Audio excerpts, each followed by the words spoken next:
Hello everyone, welcome back to the workshop. So in this video we're going to discuss the differences between needs and wants in your blacksmithing business. So first up, we've got a press. Is a press a need or a want?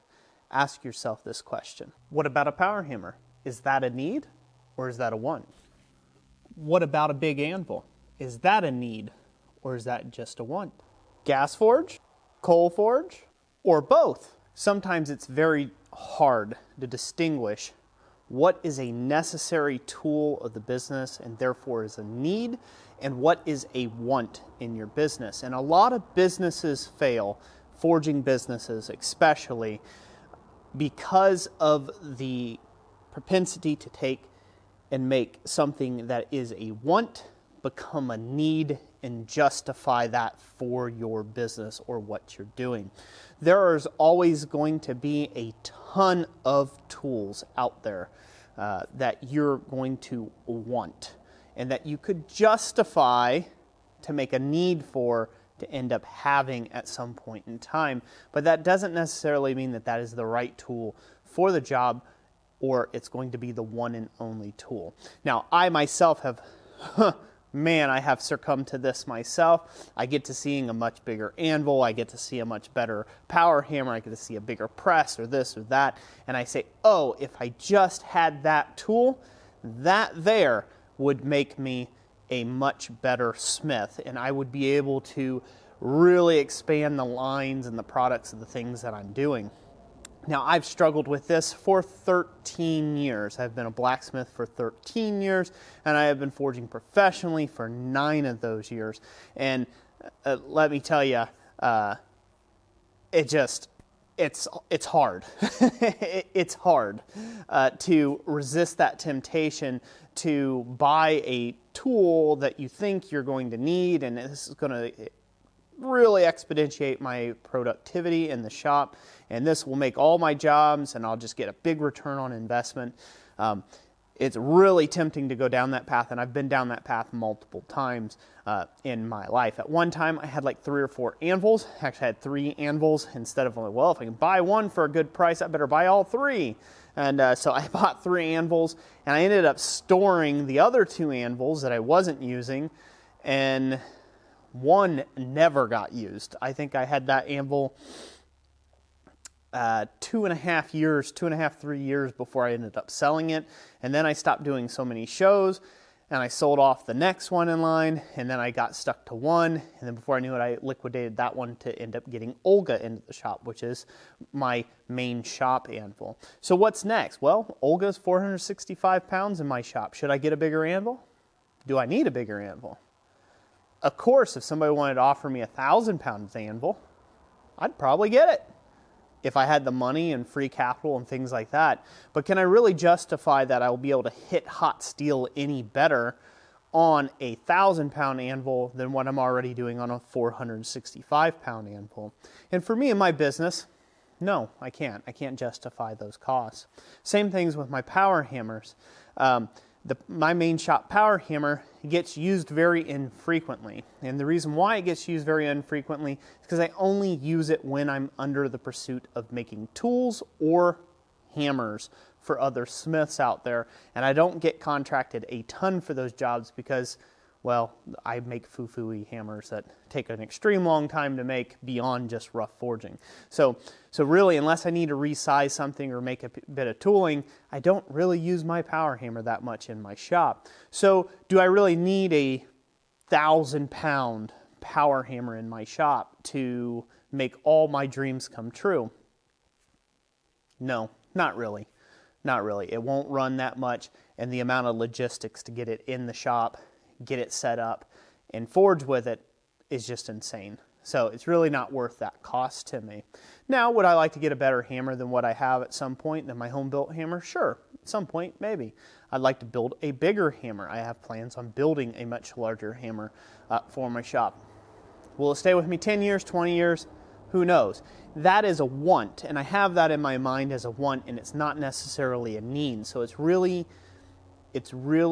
imperative that you keep this in mind when you're buying tools. So I know that a power hammer is not a super high priority need in my particular way that I do smithing, in the jobs I sell and the clients I service, there's not this high need for a big 1,000-pound monstrosity.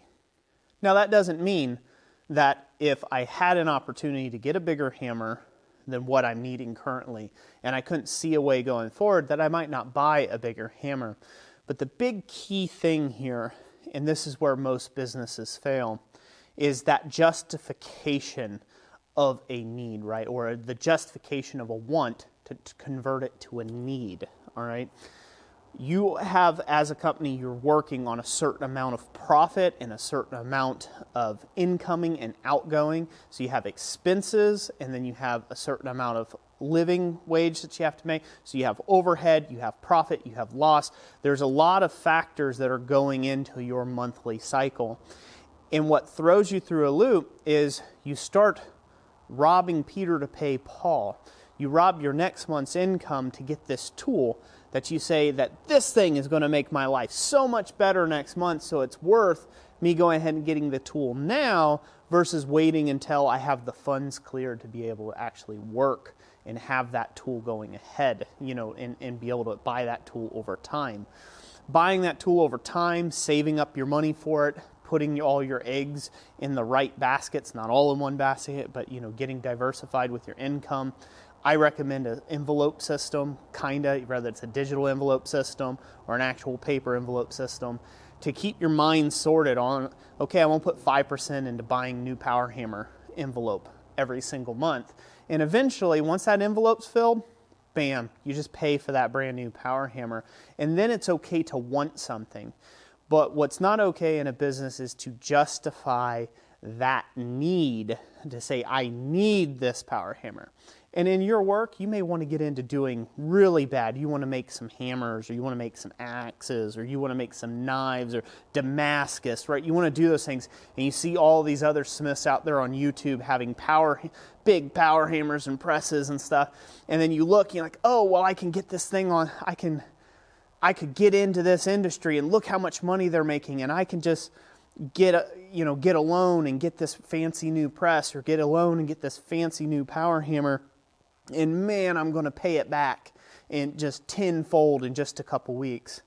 The cold, hard, honest truth is your ROI usually doesn't come but for a year to year and a half. So anywhere from about 12 to 18 months, you won't see a return on your initial investment on a piece of equipment or tooling. And that's assuming that you are staying dedicated and you're constantly marketing that product that is being used under that power hammer.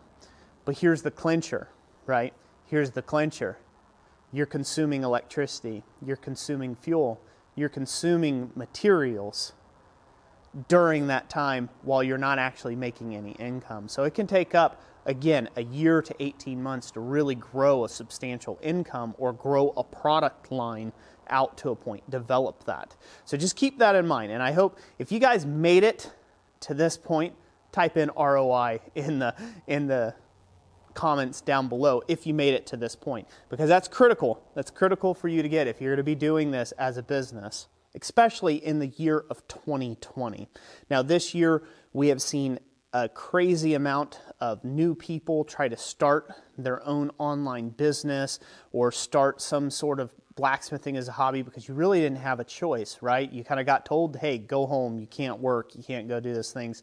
So a lot of people have went out there and tried to get something started in the year 2020. Now, at the recording of this video, it's getting towards the end of the year 2020. So a lot of that's kind of behind us, but there's always, in 2021, there's some uncertain times ahead, and some other people are thinking like, hey, I don't know if I'll have a job. Or maybe you have seasonal work and you get laid off for 6 to 8 months every year, which is a real big bummer. And you're thinking, hey, I can do my blacksmithing as a thing on the side. Again, protect yourself, protect your wallet, protect your budding business by not getting into that FOMO that we all do, that fear of missing out, right? Where you're like, oh, I'm missing out on these sales because I don't have this power equipment that is going to help me to be the best blacksmith in the world, right? Or I'll be able to compete with the guy that's been doing it for 10 years. You're not going to be able to compete with that business directly, at least not at first. You're going to have to work like they have, and develop clients and develop skill sets and develop the back-end logistics to support you in your business to get there. And if you do, if you take my advice on this, your business can grow. You can grow. It'll take a while. It'll feel like you're going to have tons of tight months. It's going to feel like it's not getting there. You're going to have a lot of opportunities to say, to heck with this. I'm going to go back to my 9-to-5 day job, or I'm going to find something else to do, which there's no shame in, by the way. Running a full-time business and blacksmithing can be a killjoy. It can kill some of the fun of blacksmithing, so it's not necessarily for everyone out there. And at this point, I'd like to invite some of my more experienced channel members out there, maybe those guys out there that have started businesses before or blacksmithing businesses and have failed or succeeded. Type some encouraging words down in the comment section for those fellow smiths out there, for the budding blacksmiths, you know, to give them some advice on your own personal experience of, you know, what you think about this video and, you know, how far you've come along, whether this is any truth or not. It's a great way of doing it. So some of my more experienced blacksmith friends out there, go ahead and, if you're running a business, drop down your comment down there. I would love to hear from you. But anyways, that's it. I really wanted to be an encouragement to you. Don't get into buying into the hype that you need a giant power tool, or you need the greatest pair of tongs ever, or you need, you know, the fanciest forge or the best hand hammer you can buy, or all this other stuff. It is the blacksmith that makes the tools. It's not the tools that make the smith. So just as long as you keep that and keep that order and keep that priority straight in your mind, you'll do perfectly fine. So that's it for today. That's it for this video. Thank you so much for watching. God bless each and every last one of you. Thank you so much to the channel members on this channel that have been supporting Christ-Centered Ironworks, and all their names should be coming up now. Thank you so much to all you fine folks. You really do make a big difference on the content and my ability to shoot videos like this. So that's it. God bless. We'll catch you on the next one. Thanks for watching.